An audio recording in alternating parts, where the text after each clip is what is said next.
Hello बच्चों, let's solve this question. इस question में हमको assertion and reason based question दिया है। इसमें एक स्टेटमेंट हमको दिया है assertion A and other statement हमको रीजन आर दिया हुआ है। हमको बताना है कि दोनों स्टेटमेंट्स में दोनों ही स्टेटमेंट करेक्ट हैं या दोनों ही इनकरेक्ट हैं, दोनों में से कोई एक स्टेटमेंट करेक्ट है और एक इनकरेक्ट है, या फिर अगर दोनों स्टेटमेंट करेक्ट हैं तो स्टेटमेंट आर जो है वो स्टेटमेंट ए का करेक्ट एक्सप्लेनेशन है या नहीं। तो देखते हैं क्वेश्चन में हमको क्या दिया है। असर्शन हमको दिया है alcohols are dehydrated to hydrocarbons in presence of zeolite. Alcohol जो है हमारे, उनको हम डिहाइड्रेट करते हैं हाइड्रोकार्बन्स बनाने के लिए इन प्रेजेंस ऑफ जियोलाइट। जियोलाइट के प्रेजेंस में हम अल्कोहल को हाइड्रोकार्बन्स बनाने के लिए डिहाइड्रेट करते हैं। और रीजन उसका दिया है जियोलाइट्स आर पोरस कैटलिस्ट। जो जियोलाइट्स हैं वो पोरस कैटलिस्ट हैं। तो सबसे पहले की पॉइंट, सबसे पहले हम देखते हैं कि जियोलाइट्स होते क्या हैं। तो zeolites are shape selective catalyst. जो जियोलाइट्स होते हैं हमारे, वो शेप सेलेक्टिव कैटलिस्ट होते हैं। अब शेप सेलेक्टिव कैटलिस्ट मतलब क्या होता है? जैसे कुछ हमारी रिएक्शंस होती हैं जो कि डिपेंड करती हैं, जैसे कुछ रिएक्शंस हैं, they depend on structure of catalyst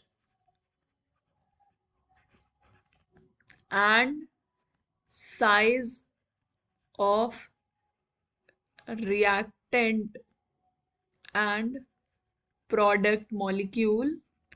तो उन रिएक्शंस को हम कहते हैं शेप सेलेक्टिव कैटालिसिस। मींस कुछ हमारी जो रिएक्शंस किसी कैटलिस्ट के स्ट्रक्चर पर डिपेंड करती हैं या रिएक्टेंट एंड प्रोडक्ट के साइज पे, शेप पे डिपेंड करती हैं, वो रिएक्शंस हमारी होती हैं शेप सेलेक्टिव कैटालिसिस। तो जियोलाइट्स हमारे शेप सेलेक्टिव कैटलिस्ट होते हैं। इसका स्ट्रक्चर जो हमारा होता है वो हनी कॉम्ब जैसा स्ट्रक्चर होता है। हनी कॉम्ब स्ट्रक्चर मीन्स मधुमक्खी का जो छत्ता होता है उस टाइप का स्ट्रक्चर होता है। तो ये हमारा पोरस होता है। ठीक है।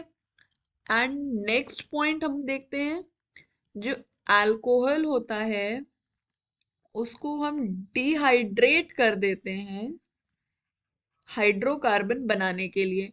मींस उससे वाटर निकाल लिया जाता है हाइड्रोकार्बन बनाने के लिए। और इसमें जो हम कैटलिस्ट यूज करते हैं वो हमारा कैटलिस्ट होता है जियोलाइट। तो अब देखते हैं हमारे, ये तो हमारा थ्योरी पार्ट हो गया। अब हम देखते हैं हमें क्वेश्चन में क्या बोला था। क्वेश्चन फर्स्ट स्टेटमेंट है alcohols are dehydrated to hydrocarbons in presence of zeolites. तो जियोलाइट के प्रेजेंस में अल्कोहल को हम डिहाइड्रेट कर देते हैं हाइड्रोकार्बन्स में। तो ये सेकेंड स्टेटमेंट में हमने अभी रीड किया, तो ये बिल्कुल करेक्ट है। सो हमारा फर्स्ट स्टेटमेंट जो हमको दिया हुआ है वो करेक्ट है असर्शन। हमसे पूछा गया है zeolites are porous catalyst. Zeolites हमारे पोरस कैटलिस्ट हैं। जियोलाइट हमारे शेप सेलेक्टिव कैटलिस्ट है, उसका हनी कोम जैसा स्ट्रक्चर है और वो पोरस है। तो स्टेटमेंट टू भी करेक्ट है, लेकिन ये हमारा एग्जैक्ट करेक्ट एक्सप्लेनेशन नहीं है फर्स्ट स्टेटमेंट का।